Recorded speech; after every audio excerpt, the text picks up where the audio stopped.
Imana yacu nishimwe cyane, yemwe mwese abariko baradukurikirana, twagomba dufate kano kanya dushima Imana ko Imana yatugiriye neza uno munsi ikatuvyura amahoro. Hamwe n'ibyo tugomba kwinjira dusangire n'amajambo y'Imana, ariko tutaratangura twagomba kubanza kwiyegereza Imana kuko n'ijambo ni iry'Imana. Reka dusenge Imana.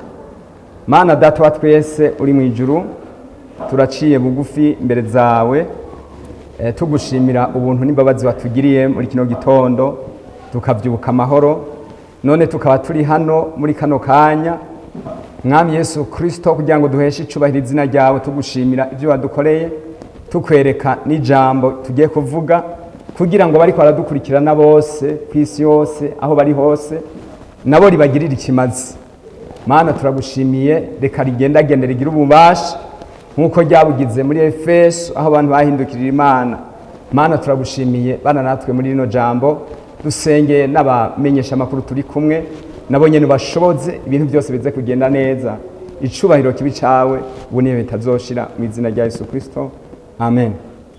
Imana yacu nishimwe cyane, tugomba muri kano kanya dusangire ijambo ry'Imana. Uhoraho Imana Data wa twese yashize ku mutima uwo mugiye kuvugana muri kano kanya akaba ari umwungere Buregeya Sylvestre, akorera mu ishengero rya Pentecote Jerusalem aha mu Gihosha kuw'Interekwa. Umwami Yesu abahezagire cyane. Tudatebeje tugiye kwinjira turabe amajambo y'Imana. Turiko turaraba urukundo rw'Imana, niyo teme dufise muri no minsi mikuru ya Pasika. Tugiye kuraba amajambo tubona mu gitabo kigira kabiri ca Mose, muri bya bitabo bitanu yandika, igitabo citwa Kuvayo, igice ca kabiri n'umurongo wa 23. Naho haravuga ngo, hashize igihe kirekire umwami wa Egiputa aratanga, Abisirayeli banihishwa no kuba mu buja, bataka ugutaka batakishwa n'ubuja kuraduga gushika ku Mana. Imana yumva amaborogo yabo, yibuka isezerano yasezeraniye Aburahamu na Isaka na Yakobo. Imana yitegereza Abisirayeli bona uko bameze.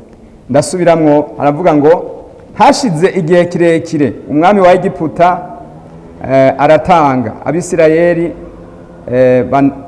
batakishwa no kuba mu buja, barataka ugutaka batakishwa n'ubwo buja kuraduga gushika ku Mana. Imana yumva amaborogo yabo, yibuka isezerano yasezeraniye Aburahamu na Isaka na Yakobo. Imana yitegereza Abisirayeli ibona uko bameze. Imana yacu nihabwe icubahiro. N'aya majambo twagomba kuvugana muri kano kanya mu gihe turi mu minsi ya Pasika. Pasika si ukurya no kunwa, si umunsi mukuru wo kuboregwa cyangwa kurwana cyangwa ngo abantu bagende kurara mu bitagira ikimazi. Imana ya Isirayeli, Imana yacu, Imana ya twese, igihe kimwe yumvise abantu bari muri Egiputa b'Abisirayeli bari bagoreweyo, kuko muri ico gihugu bamazeyo imyaka 430. Hanyuma Imana ikabakuzeyo ubushobozi buhambaye. Hama ngo Imana yumva ubutaka bariko baratakishwa n'ibikebere bariko bya kubumba amatafari, kwicira ibiti, kubaza n'ibindi. Hama ibona n'umuniho, yumva n'umuniho wabo, yitegereza uko bameze. Hama Imana kubw'urukundo rwayo ifata ingingo yo kubakura muri ico gihugu ca Egiputa. Uno munsi nawe urashobora kuba uri mu buja bw'ibihe wowe burimwo, ariko nakuzanira ijambo ngo Imana aritegereje ibona uko bameze. Ndakwipfurije muri kino gitondo, Imana yitegereze uko umeze, irabe ibihe urimwo, Imana ize igutabara. Kandi nawe nakurana gusabe ntucike intege muri no minsi turimwo, kuko ni nyuma ya zero, nahahande abantu bavuga ko bidashoboka, Imana ishobora guca inzira.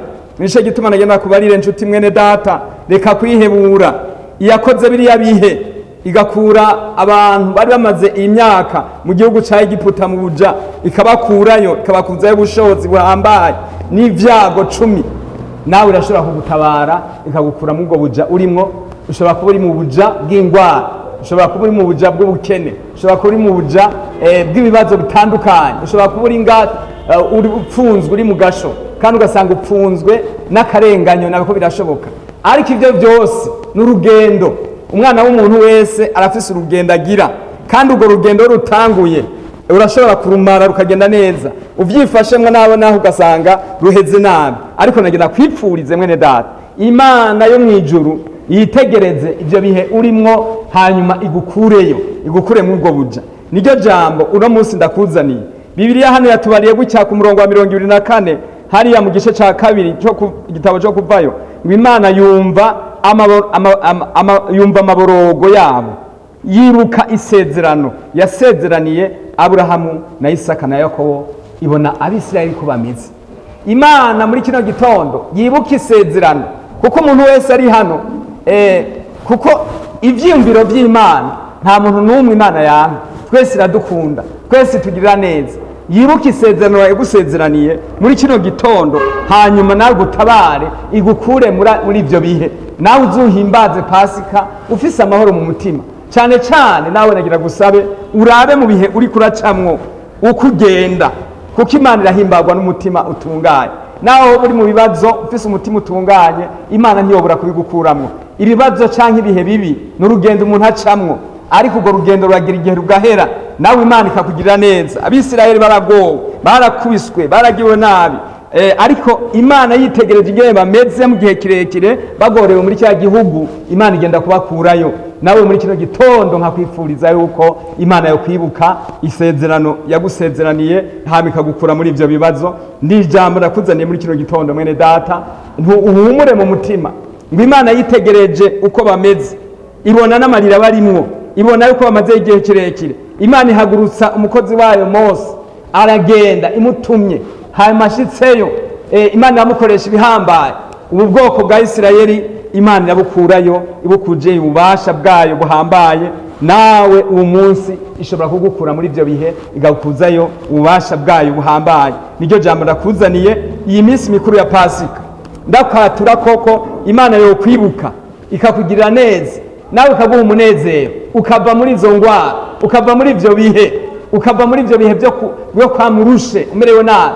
Hanga amaso mu ijuru, nimba umuniho warashitse ku Mana, wewe ntujane umuniho gusa, ariko jana yisengesha, ubwira Imana ati Mana wumve ugusenga kwanje, ni wumva amarira yanje, utakambira Imana nk'Abarutimayo yatakambye avuga ngo Yesu mwana wa Dawidi ngirira imbabazi.